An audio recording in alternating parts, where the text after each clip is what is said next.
4 tahun pencapaian Muhammad Idris.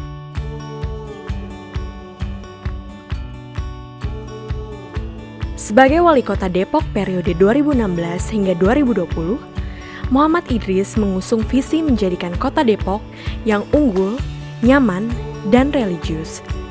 Visi tersebut dituangkan dalam program-program pembangunan seperti membangun infrastruktur dan ruang publik yang merata, berwawasan lingkungan, dan ramah keluarga. Mari kita simak selama kurun waktu 4 tahun dengan keseriusan Muhammad Idris dalam menjalani tugasnya sebagai wali kota, Depok mampu meraih sejumlah penghargaan. Salah satu penghargaan bergengsi yang diraih kota Depok adalah Piala Adipura. Sejak berdirinya Depok pada tahun 1999, kota Depok baru meraih Piala Adipura pada masa kepemimpinan Muhammad Idris, yaitu pada tahun 2017. Piala tersebut tidak terlepas dari kerjasama semua stakeholder yang ada di kota Depok. Selama 4 tahun, Muhammad Idris telah menghantarkan kota Depok meraih setidaknya 1 penghargaan tingkat internasional, 46 penghargaan tingkat nasional, 34 penghargaan tingkat provinsi, dan 10 penghargaan lembaga lainnya.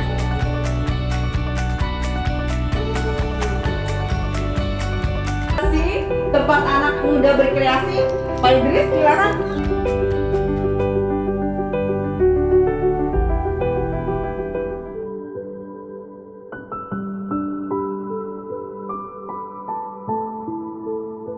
Halo, selamat pagi. Assalamualaikum warahmatullahi wabarakatuh. Baik lagi sama saya Nur Ali Amjad. Oke, kali ini saya kedatangan tamu spesial nih.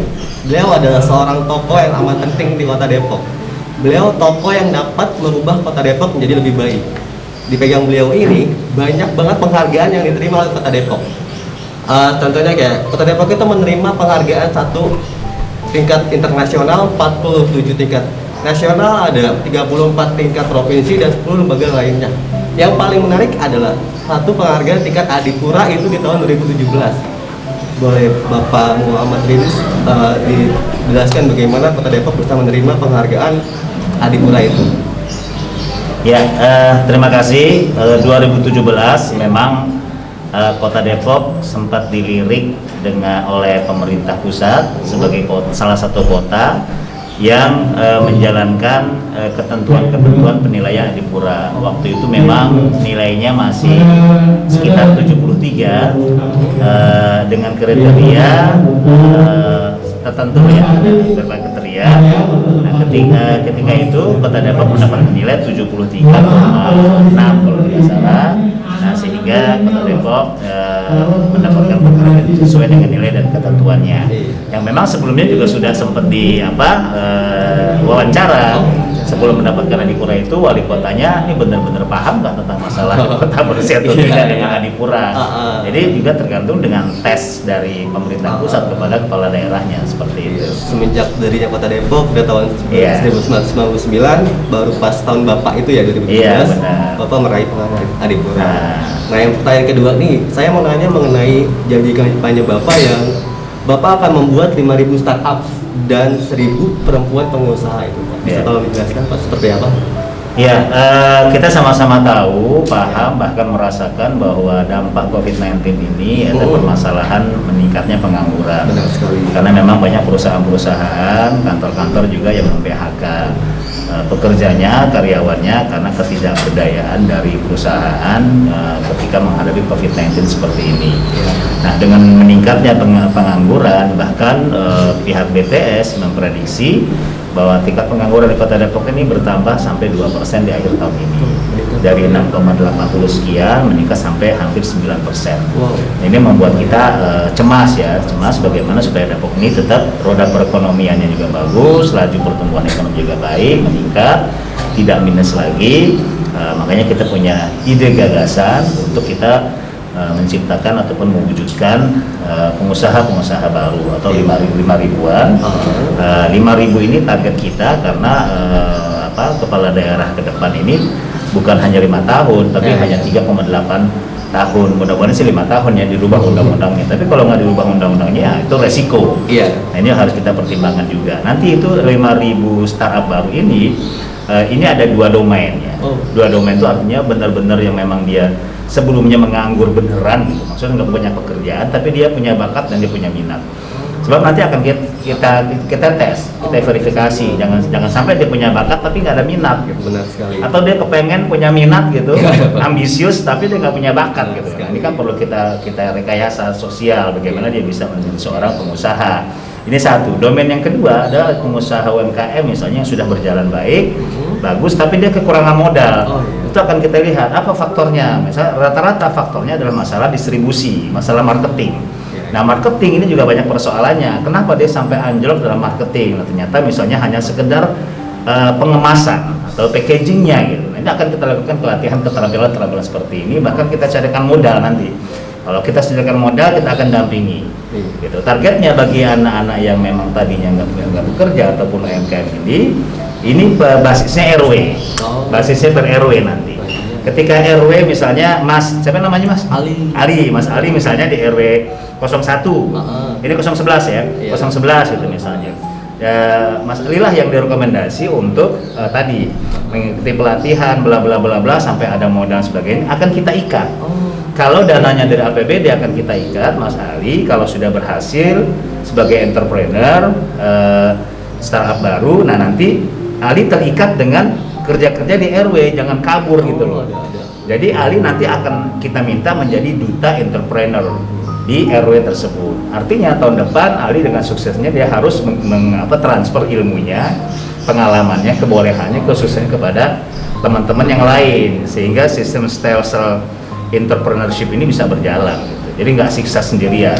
Kita ingin sukses bersama kita sukses. Nah, ini kan sangat bagus sekali ya program yang Bapak akan canangkan ya Pak. Kalau boleh tahu bagaimana nanti tolak ukurnya program itu berhasil dengan baik Pak? Tolak ukurnya itu seperti apa? Ya, tolak ukurnya bagaimana ketika misalnya dari sisi keuntungan dalam entrepreneurship. Misalnya kita kasih modal 100 juta. Ya, berarti kan kalau untung paling enggak 50% kan ada untung gitu. Keberhasilannya seperti itu. Jadi benar-benar sudah nanti ketika kita lepas kan kita dampingi, kita kawal kan pertama kali. Satu kelurahan itu satu instruktur. Satu kelurahan targetnya satu produk unggulan di kelurahan tersebut ya. One village one product. Nah, ini yang akan kita kembangkan. Ya, keberhasilannya itu tadi dia sudah menjadi benar-benar entrepreneur dan kita bisa lepas dia. Bahkan dia komitmen dan konsisten tadi menjalankan janjinya untuk menjadi duta entrepreneur di kampungnya sendiri gitu. Jangan dia sukses terus pergi ke Malaysia gitu. Usaha sendiri jangan gitu. Nggak hidup nanti. Bagus sekali program yang akan Bapak canangkan seperti ini. Yang kedua nih Pak, saya kan mau tanya mengenai Bapak ada janji kampanye tentang pusat olahraga dan UMKM tuh Pak. Nah, itu seperti apa sih Pak?